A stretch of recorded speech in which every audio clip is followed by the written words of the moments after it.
Around the World Lit Audio. Don Quixote by Miguel de Cervantes. Episode 1, The Madness, The First Sally, and the Knighting, Full Narration Script. Channel Intro. Welcome to Around the World Lit Audio, the greatest stories ever told, from every corner of the world, in English. New chapter every week, free to listen. Series Introduction. Today we begin a new book, Don Quixote, by Miguel de Cervantes. Published in Spain in two parts.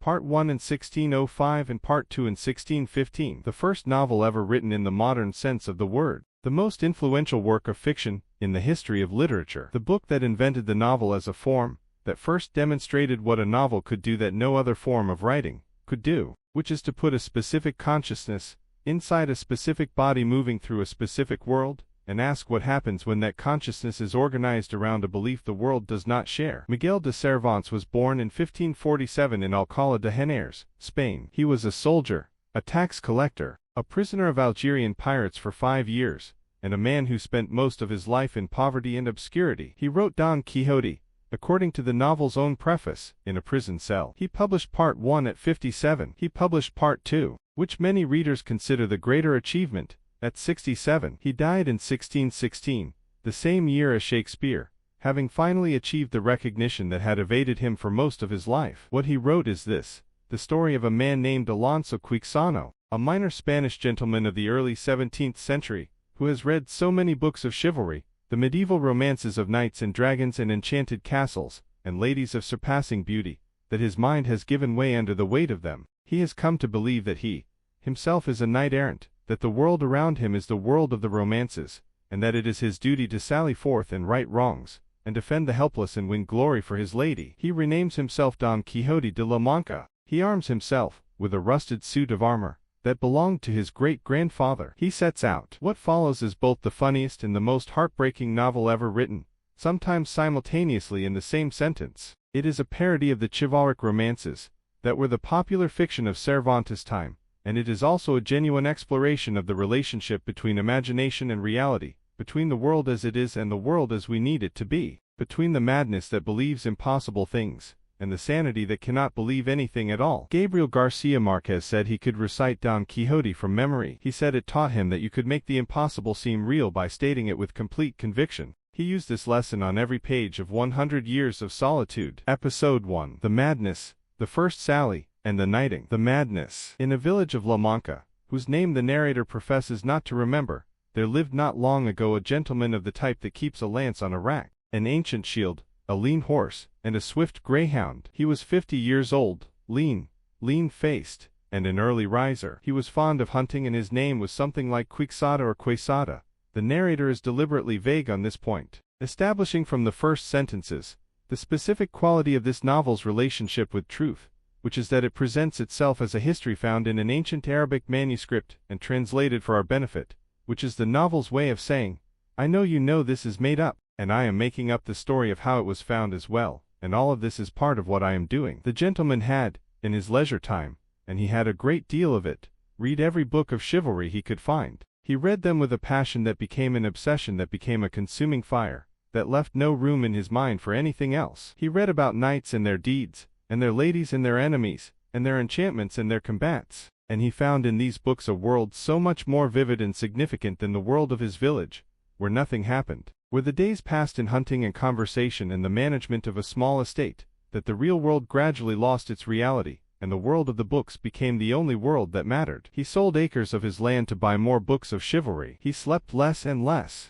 He argued with the local priest and barber about the finer points of chivalric debate, whether Amadis of Gaul was a greater knight than Pomeron of England, whether the enchantments in one romance were more plausibly constructed than those in another. His brain dried up. This is how Cervantes describes it: the brain drying up, filling with the substance of the romances until there was no room left for ordinary sense. And when the brain had dried up completely, the gentleman arrived at the strangest thought any madman ever had, that it was necessary for him to become a knight-errant, to go out into the world and right wrongs, and win glory and serve a lady, for the increase of his honor, and for the benefit of the commonwealth. He was going to be a knight. He went to his great-grandfather's armor, rusted, moth-eaten, stored in a corner for 100 years, and cleaned it as best he could. One piece of the helmet was missing, so he fashioned a replacement from cardboard. He tested it by striking it twice with his sword. It collapsed. He fashioned a stronger one and did not test it again, deciding that it was a fine helmet, and that testing it was unnecessary. He examined his horse. The horse was old and thin,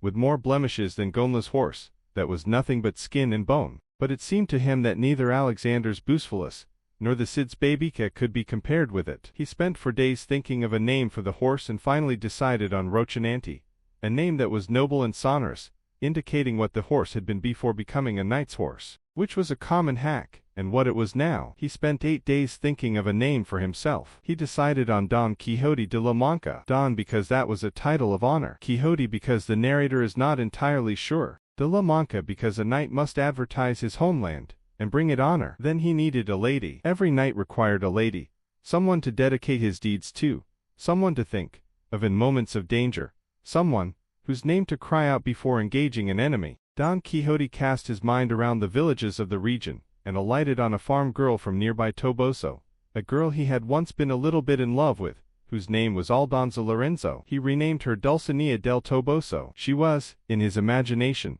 a princess of surpassing beauty and grace, the finest lady in the world. In reality she was a sturdy country girl, who could salt pork as well as any man in the region. He did not visit her. He did not write to her. He simply designated her his lady, and placed her in his imagination where she would remain, real enough to inspire him, distant enough never to contradict what he had made her. He was ready. He set out one July morning before dawn, so that no one would see him leave and try to stop him, in a state of extraordinary happiness, convinced that he was beginning an adventure of the kind that would be written about and remembered for as long as there were people to write and remember. The first sally. The world did not cooperate. This is the essential joke and the essential truth of Don Quixote.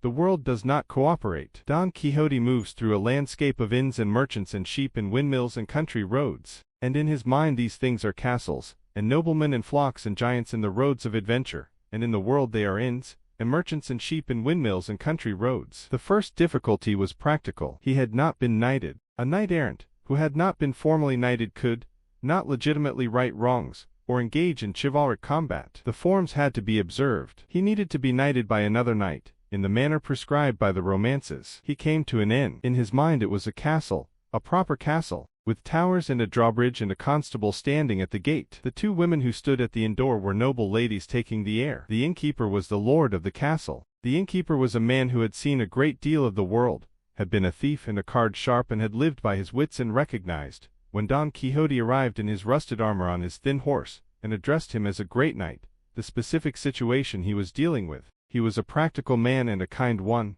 in his way, and he decided that playing along was both easier and kinder than correction. Don Quixote asked to be knighted. The innkeeper, deciding to humor him, said he would perform the ceremony. That evening Don Quixote stood vigil over his armor in the inn's yard, as the romances prescribed.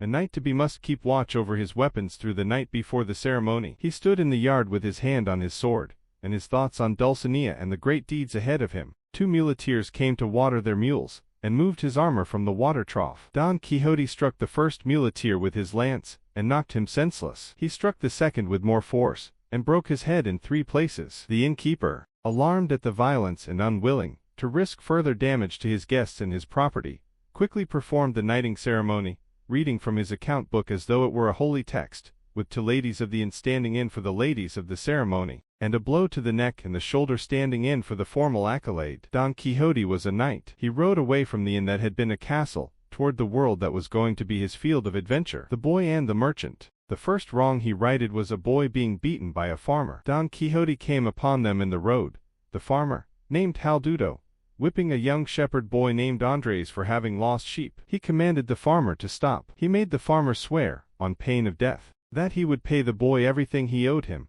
and treat him well henceforth. The farmer swore. Don Quixote rode away satisfied, convinced that he had righted a wrong and demonstrated that the weak had only to call upon him for protection. The moment he was out of sight, the farmer tied Andres to the tree again, and beat him twice as hard as before. Don Quixote did not know this. He would never know this. He rode away believing he had done good, and he had done harm. And the gap between these 2 things is one of the novel's most persistent and most honest observations about the relationship between intention and consequence, between the chivalric imagination and the world's resistance to being organized by it. He encountered a group of merchants, from Toledo on the road. He commanded them to stop. He said, "Confess that there is no maiden in all the world more beautiful than the Empress of La Mancha, the peerless Dulcinea del Toboso." The merchants, puzzled, said, "Show us a picture of this lady, and if she is as beautiful as you say we will confess it freely." Don Quixote said, "If I showed you her picture you would have nothing to confess. The value of the confession is that you confess it without having seen her." One of the merchants laughed. Don Quixote charged. Rocinante stumbled on the uneven ground and fell, and Don Quixote fell with him,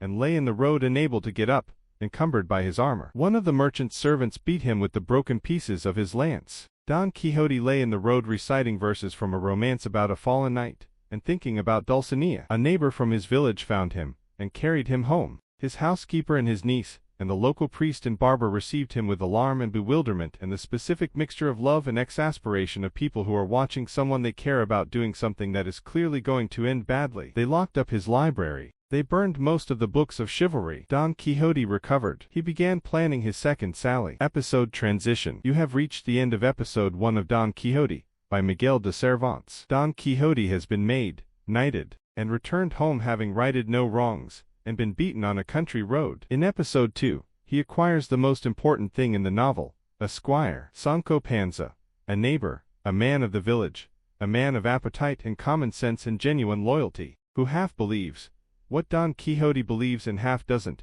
and whose combination of faith and skepticism is the beating heart of everything that follows. And the windmills. Episode 2 is available next week. Subscribe to Around the World Lit Audio so you never miss a chapter. A new episode arrives every week.